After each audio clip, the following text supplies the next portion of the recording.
think they're holding my spot in hell, or am I going to have to stand in line because I didn't buy the fast pass? It's anime in the month of May. Anime, get it? And we're going to start with Highlander, The Search for Vengeance. Let's go. Crack open a cold box of wine or pour something cold on ice because it's the Binge-Watchers Podcast.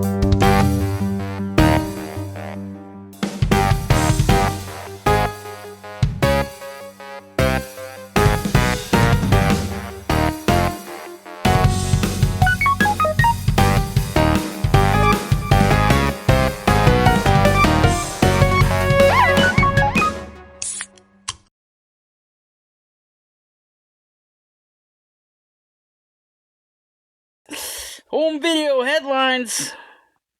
Weezer is making a mockumentary in which Keanu Reeves will play the rival as Keanu Reeves. I think Keanu Reeves' band is Dogstar. Don't quote me on it, but if you prove me wrong, if I'm wrong about that, I'll buy you a beer if you ever happen to be drinking with me at a bar. Although I don't drink beer. Maybe Guinness or Dos Equis or Modelo, which is like I almost called it imitation Guinness, but there is no imitation for Guinness. However, it's maybe one of the most Guinness-like you can find if you can't get your hands on a Guinness, which is, I'm running into a few bars out here that don't have the Guinness. Where am I? I'm not going to tell you. Figure it out on your own. But again, like I said, you run into me at a bar, and you go, oh, his band isn't Dogstar after all. You owe me a beer. Yeah, you can have a beer, I'll drink whiskey. I'm not a beer drinker unless it's Guinness. Trivia. Now you know something about me, my favorite beer. Or am I lying? I don't know. Figure it out. Someone is making a movie based on a video game, OutRun. So I thought this was the game where the two buddies are cruising in the sports car and they're blasting from the sports car at everybody that keeps shooting at them as they like race across a city vista. This is like pre what's the name of that damn what's the name of that other Grand Theft Auto. This is like pre-Grand Theft Auto. This is like 80s, 90s arcade style. Like, you're behind the car, like a fixed camera. Not God view, it's like third person. You're behind the car, and you see their little heads bobbing in and out, and if they shoot their gun, they pop up and shoot their gun at the enemies that come by in the other cars. I thought it was the two dudes. No, OutRun apparently is the guy and the girl in the sports car, and it's a Ferrari Testarossa, and they're cruising down the boulevard. And anyway, it's one of Sega's best arcaders from the 80s. There's a third-person perspective, like I said. It's a rear camera. And it created a music subgenre. I didn't know that it created like a whole subgenre of electric music or video game music or something. The cast for Ready or Not 2, completely stacked. Check this out. Samara Weaving is returning. Samara? Sammy Weaving. No, we're not on a first-name basis. Can't call her Sammy. Samara Weaving, of course, is coming back, and then it's got Kevin Durant, Catherine Newton, Sarah Michelle Gellar, Elijah Wood, David Cronenberg. If you remember the OG movie, the original Ready or Not was about a bride's romantic wedding night taking a terrifying turn when her wealthy and eccentric in-laws force her to play a gruesome game of hide and seek. It's actually pretty good. So she has to basically dodge her would-be family members because they want to sacrifice her to some demon god or something like that. Some kind of demon that gave the family their fortune. I think that's what it is. I think it's like they're an aristocratic family, but that's how they got their money, was to deal with this demon to sacrifice people when they get married or something. I don't know. Anyway, I vaguely remember that. It's entertaining. Take a look at it. All right, trivia time. Tonight's movie, what is it all about? Highlander, The Search for Vengeance. An immortal seeks vengeance against another immortal who killed his wife in ancient times. But the climax of their conflict unfolds in the ruins of the future. We got Colin McLeod up against a Roman named Marcus. So back up. Let's talk about the Highlander franchise. Hold on, I'm adjusting my table here. Sorry about that. The Highlander franchise, it's about like supernaturally powered immortals. They're kind of juiced up by this thing called the Source. We're going to learn that later in a made-for-TV movie. There's 4 original movies. 2 get recut that change kind of... 2 of the movies will change the continuity in their director's cuts. Then there's 2 TV shows, 1 animated series, 1 anime feature. That's the one we're talking about tonight. Search for Vengeance, which I just thought it was just called Vengeance, but I guess because it's always been called The Search for Vengeance. I'm not sure. Anyway, 6 movies and 3 shows. I guess if you want to total all together, there's at least 4 different McLeods who are immortal, which could be a side story about why there's so many McLeods being immortals. There are 3 major continuity busters that prevent all the movies and shows from tying together in a nice bow or fitting together neatly. Part 2 introduces more immortals after the immortal who won the prize, Connor McLeod. He won the prize of being the last immortal alive and gaining all power and knowledge from all the other mortals, because there can be only one. So basically, they have this thing called the quickening. It's like a lightning force. So whatever mystical arts or knowledge that the immortal you kill contained, you absorb that. It's like you're kind of absorbing their chi or their spirit energy or what have you, or their essence. And so you learn all their sacred knowledge. If they're alive for 300 years, you get 300 years of special skills. If they're alive for 1,000 and you bang out a master, if you kill a master, you get 1,000 years worth of knowledge and superpowers, whatever. But, the original movie, he won. They were all dead. One guy. And then part 2, it's like a future where there's no atmosphere, things are bad on Earth, and he gives up his immortality to try to save people or something like that. He gives up his immortal because the prize is you can use all that stored energy to do something. So he helps build an Earth shield, and then he gives up his immortality or part of his energy, so his Earth wife will be able to have children, because immortals are barren. They're infertile. They're not allowed to have children once they go through their immortal puberty, which is like their first quickening. But I mean, so part 2 poses 2 different origin stories for the immortals. One, the consistent one, which I think is the director's cut, is that they're from a highly advanced ancient race in the past. So I know there's a bunch of myths out there right now about humans having like someone being before us in the past that had technology and built the pyramids, et cetera, et cetera. This movie kind of supposes that, like, the immortals are a race of people that were here, a millennia before modern humans and whatever. And they have technology that we don't. And then when they get in trouble, they get banished to the future, which is our present. So in one version of part 2, the timeline is that the immortals are sent from the past. And so when they meet Connor in the alternate future or whatever, it restarts the quickening, and oh shit, there's more immortals. My powers are restored. I gotta fuck them up now. And it gets a little nutty. Then the alternate version, there's like the producers or something of the studio put out a version of part 2, the origin story for the immortals' power being the immortals are just from a different planet, and it's just their biology or whatever. I hate that one. I hate the alien version one. I think the more consistent story is the fact that they're just on Earth the whole time, as like an alternate branch of like human evolution or something. Anyway, Highlander: The Source. It's a made-for-TV movie where it shows that the power source, but it ignores the other movies and kind of the outcomes the other movies would interfere with part 2, because in The Source, it's also a broken future, but one of the immortals from the other sequels and the original TV shows is there. It's like an alternate version of Duncan MacLeod, who's the hero in the Highlander TV show, who's Connor's direct cousin, because they had the hero from the movies interact with his cousin in the pilot episode of the TV series, because they wanted to branch the movies and the TV series together. It's very weird. I mean, The Source, like I said, is connected by Duncan, who's also in movie number 4 in the original continuity called Endgame. But here's where it gets kind of crazy. It's like, if the original Highlander is alive in the broken future, then Duncan can't be alive in The Source, because, okay. If the original Highlander is alive in part 2 in that broken future, then Duncan can exist, because The Source rewrites the broken future storyline, and Connor's whole story with part 2 is not involved.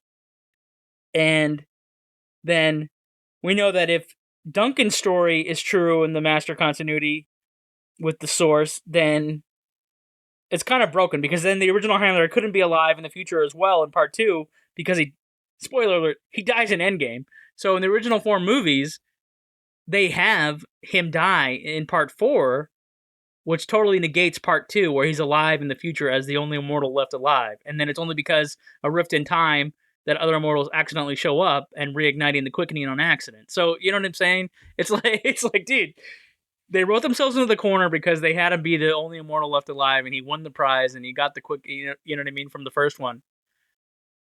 And then the ghost of his mentor, who gets killed in the first one, Ramirez, who was like at that time one of the oldest living immortals, was like 800 or 900 years old when he gets killed by the Kurgan, who is Connor's mortal enemy.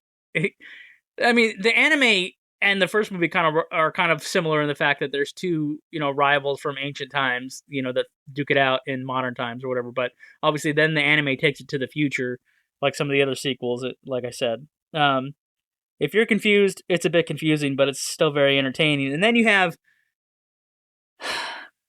oh, by the way, Sean Connery played Ramirez, who was the mentor that I talked about, who just got wiped out in the first movie, and comes back as a ghost on a mission in the second movie, briefly reincarnated to complete the mission.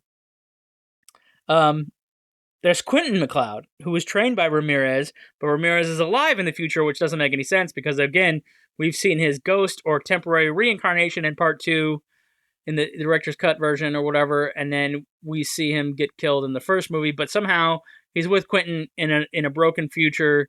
So the one consistent thing is that they say the future is broken. I mean, that's the one thing is we're Mad Maxing all the future for the Highlanders. Anyway, but again, why would Ramirez be there if he's already been dead twice? It doesn't. I don't get it. But anyway, so they kind of play fast and loose with all the sequels. That's what you can clearly tell.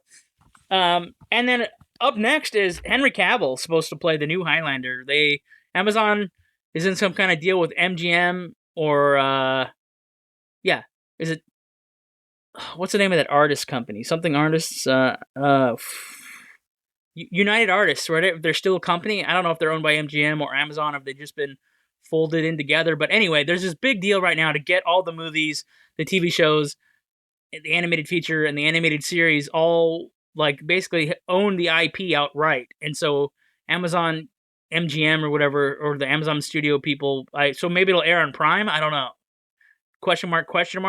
And then there was rumors that it was just going to be a new show on streamers, but no, I mean, it was movie, then show, then movie, then show. And now, currently, I think we got the John Wick director coming in to helm it, and we have Henry Cavill still attached to star, and it is just a movie, whatever.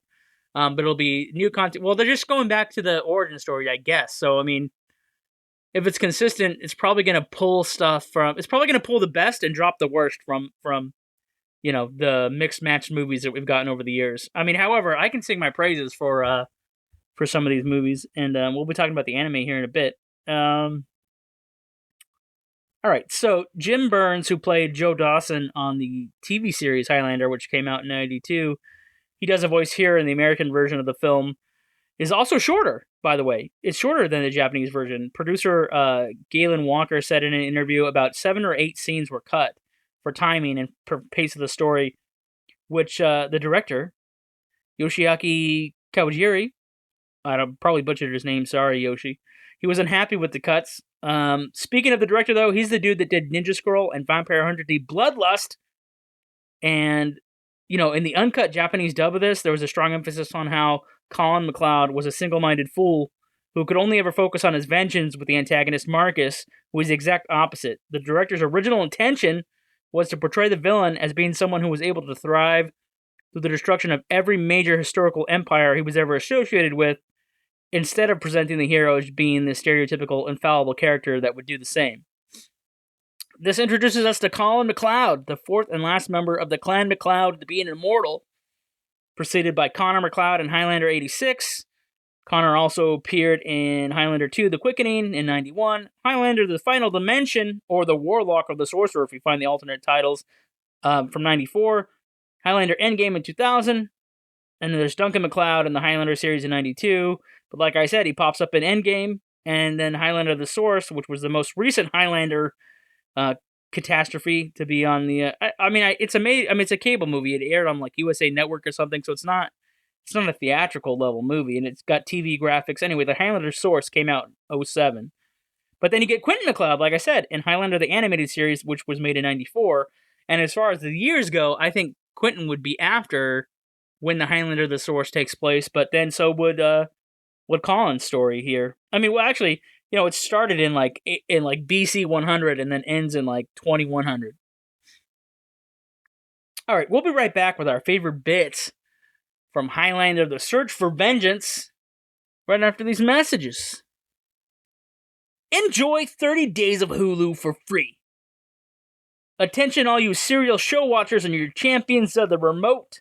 Grab your trustworthy, I don't know. Grab your trusty binge-watching blanket and enjoy Hulu for free. Grab our link in the show notes and get that 30 days of Hulu for free. Johnny's Links, we got Hulu now. I'm kind of obsessed with Hulu, maybe a little addicted. Maybe I want you to share in my addiction. I'm on Hulu all the time. Huluing it. I don't know what you call a Hulu viewer. Huluer? Who-doer? I don't know. They're just calling us binge watchers. Whatever. Fits with the show. Grab my link. Try it out. 30 days free of Hulu. You've also scored a Harry's Razor starter kit for just $5. $5 can pay for your coffee fix or an exceptionally exceptional shave. Don't wait. This offer's getting razor thin. Harry's is loved by 20 million plus users. Go ahead and nab yourself a Harry's starter kit for just $5 with our link. Now back to our favorite bits from Highlander, The Search for Vengeance, the anime. Alright, the opening fight against a gang of mutant cannibals and their psycho immortal leader. That's one of my favorite bits. It's pretty cool. It's kind of a very Mad Max type thing, or if you like anime like Fist of the North Star, what else? Vampire Hunter D, like this whole year 3000, like the world's falling apart, but we got humans fighting with mutants and mutants eating humans and fighting vampires, all kinds of stuff. Whatever, now immortals. It's cool. The psychopath immortal that he fights in the opening of the movie, it's kind of one of those grab your attention openings, right? They just have an action set piece just to get your attention. He's got like a raft. Half the city is flooded. He gets up to where cannibals are basically cooking human flesh over like some fire in a abandoned parking garage. And then inside the only RV trailer intact is their leader, who turns out to be another immortal. And he's got like a chainsaw sword. I wouldn't just call it a chainsaw because he's modified it. It's got like sword blades on the end of it, like 4 or 5 of them. And then he dukes it out with Colin. And obviously Colin wins, otherwise it'd be a very short movie. But that's a cool part. One of my favorite bits. I love the integration of spinning 2D characters and a 3D panorama sword fight. During the final fight, the camera starts to spin, which kind of defies 2D animation, but that's what's great about this director and the animation team at Madhouse is like they developed this thing in the early 2000s. Like we saw it first, I think, in Vampire Hunter D Bloodlust, where it was like, you know, what would be like painstakingly hand-drawn characters set to 3D worlds where they could manipulate the backgrounds. And so you could have, you know, 3D angles on 2D characters. It's kind of a mind blower, but a very cool effect if done right and done professionally in the right setting and under the right conditions, because obviously it doesn't work in live action movies with all the janky CGI we're seeing.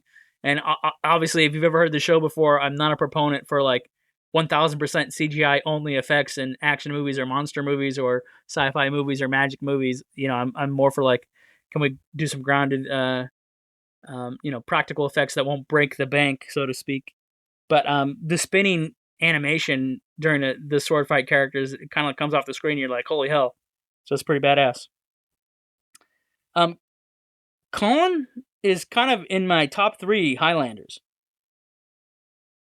You know, there's the OG Connor, of course, then Duncan from the OG tagline, not Duncan from the source, not the made-for-TV movie that spins off and changes the origin story, but Duncan as he is set in the original Highlander TV show. So there you go. Number 1 is Connor, played by Christopher Lambert from the original movies. Then Duncan, played by, I think his name is Adrian Paul. Actually, the TV actor is famous for playing the Highlander on TV. And then, yeah, Colin McLeod, the guy in this anime, those are my top 3 Highlanders. I've kind of, the other immortals, whatever. I mean, obviously the central characters are following the McLeods. Can I rank the villains?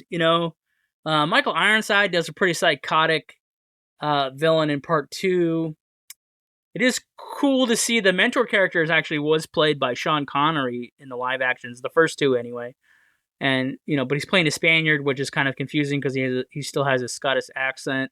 But they're trying to suggest that he was like an Assyrian, then went to Spain, then went to Greece, then went to freaking Scotland, and the accent stuck. I don't know, because again, Ramirez is supposed to be one of those long-lived immortals that avoided getting killed forever until he met the psychopath Kurgan in the first movie. Again, I must love Highlander, right? Because I'm telling you about every single Highlander movie, and all these tidbits are just kind of spill anatomy, right? Unasked. But yeah, so top 3 Highlanders. Colin is number 3. Duncan is number 2 from the original setting, and then Connor is king. Still, I would love to see old Connor McLeod kicking around in a movie. I don't know why.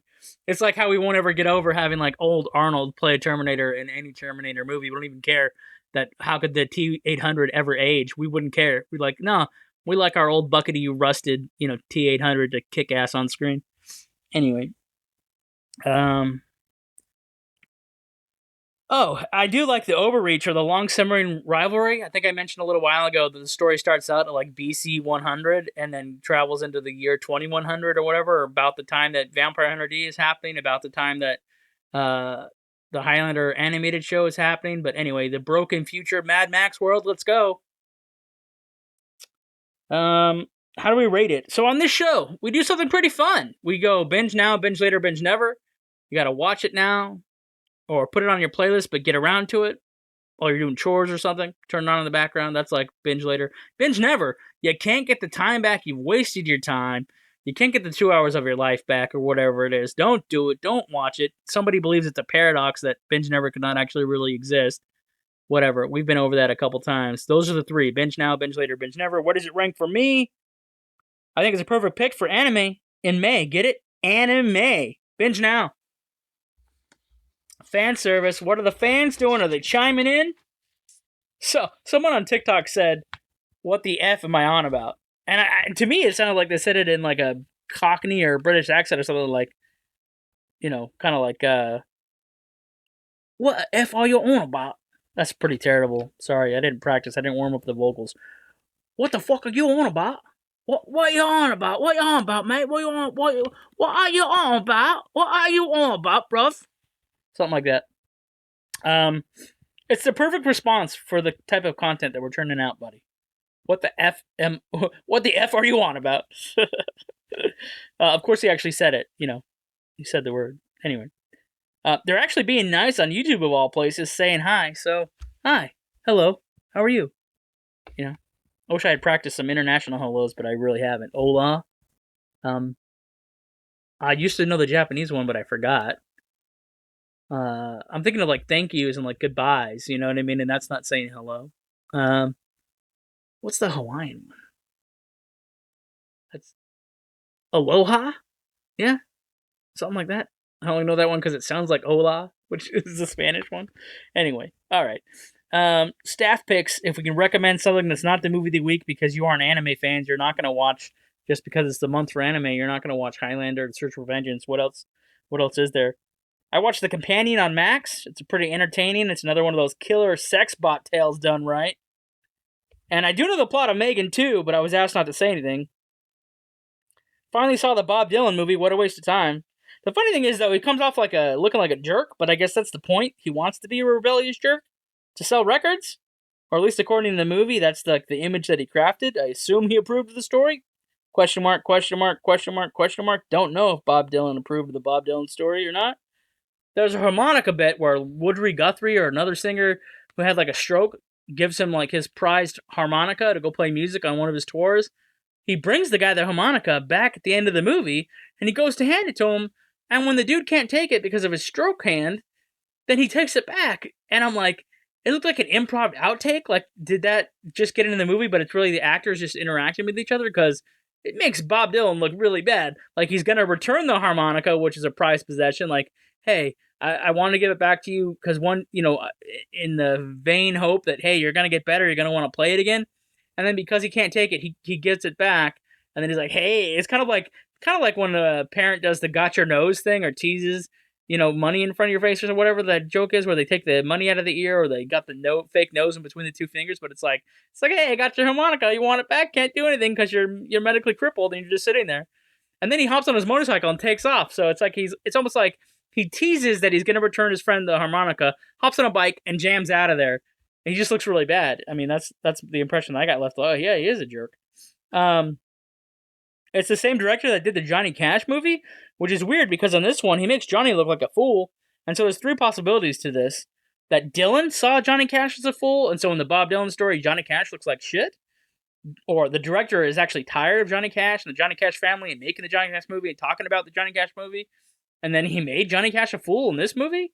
Or the final one is like, he's just tired of Joaquin Phoenix and then made Johnny Cash a joke in this movie to kind of make fun of Joaquin Phoenix playing Johnny Cash. But I mean, he gets a dope to play Johnny Cash in this movie, and they let Johnny Cash act like a dope during the whole movie. So, again, I don't know. Did Bob Dylan write a book and he's like, I think Johnny Cash is a fool? I mean, politically, they're at two different ends of the spectrum, so I'm like, maybe that's the deal. I don't know. Anyway, you can't stay here unless you're going to pay my cable bill, and then we can sit around and drink Irish coffees and watch Alf. Let's watch Alf. You don't have to go home, but you can't stay here.